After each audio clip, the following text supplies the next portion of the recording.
Today, Dirt and Charlie are high on a Wyoming mountaintop trying to find a mule deer to get a good look at.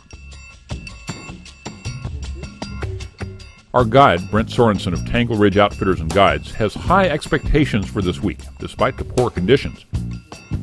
This camp right here is at 8,300 feet. So we get up there and we hunt anywhere from 8,000 feet all the way up to 9,000 to 10,000 feet sometimes. We try to run 6 mule deer hunters. We usually have 4 to 5 elk hunters also each hunt. Our tent camp hunt, we run 4 deer hunters. Usually we run 4 to 5 elk hunters in there also. The first night we went out scouting around, we were checking stuff out. We had a big storm come through. We had about 8 inches of snow up here. We got snowed out of our tent camps, so we had to move some people around. The roads were sloppy.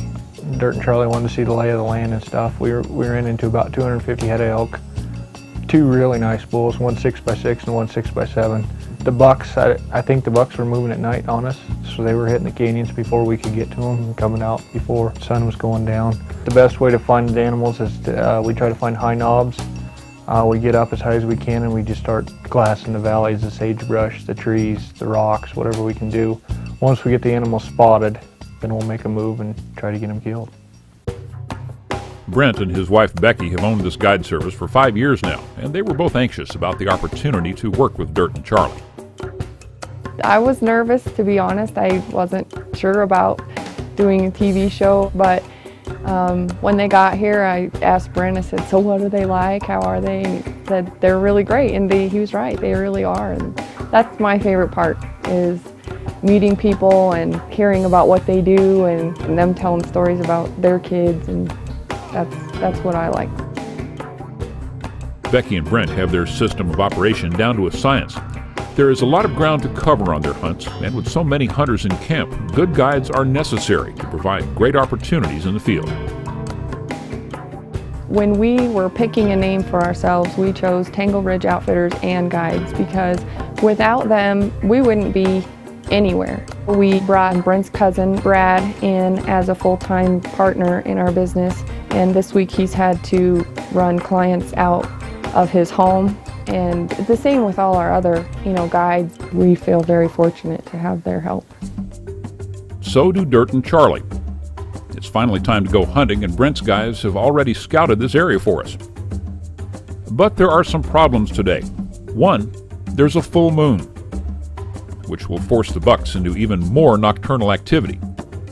2, Dirt's shooting sticks are a little more crude than usual. And 3, we're splitting up, which means we will have fewer sets of eyes to cover this big ground.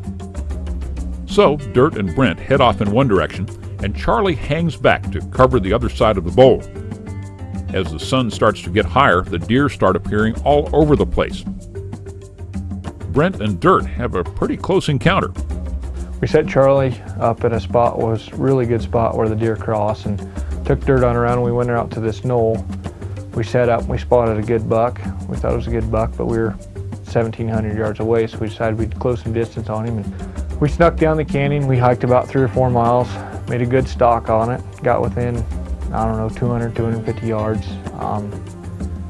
Dirt looked at him real good, and it was the first morning. He was a 3x3. He decided to pass him up, and so we called her good. If that right there had been a shooter. He was dead meat. So, Dirt has passed on his first chance, but from this position we can see a long way, even over to the area Charlie's watching. And something catches Dirt's eye. These deer are within range, but are just high enough on the ridge that they aren't visible from Charlie's position. So, down on the flat where Charlie is, things seem pretty slow. The deer move off, and Charlie never even knew they were there. It's now day 2 of our mule deer hunt with Tangle Ridge Outfitters. We saw a few bucks yesterday, and hopefully today will bring more of the same. Once again, Dirt and Brent head off in one direction, and Charlie heads off in another. Today, Charlie's going to a bench that overlooks a long flat. The guys back at camp told stories of seeing a good buck here yesterday, and as Charlie reaches the hilltop, it becomes evident that there are a lot of deer using this area. Charlie settles in and starts watching for any movement. Further down the ridge, Brent and Dirt have found a spot to tuck in and wait it out. Dirt settles in and Brent heads off to glass another ridge. After a little while, snow starts to fall.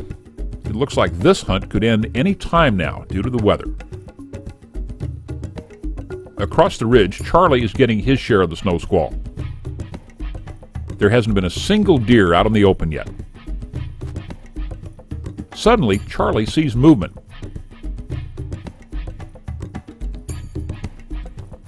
It's this coyote's lucky day. There's no telling what would have happened if Dirt would have seen him. Eventually, the snow slacks and the sun comes out. Charlie decides to move around the ridge, and then... Now here is testament to how good camouflage really works. This spike was only 50 yards away and couldn't pick Charlie or the cameraman out.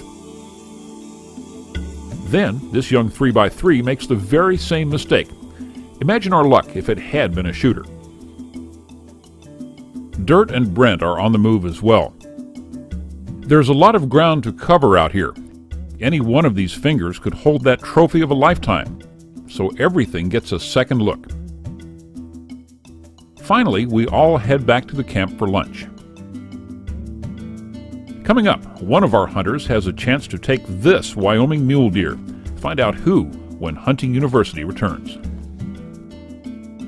Closed captioning brought to you by Gammo, the leader in adult precision air guns.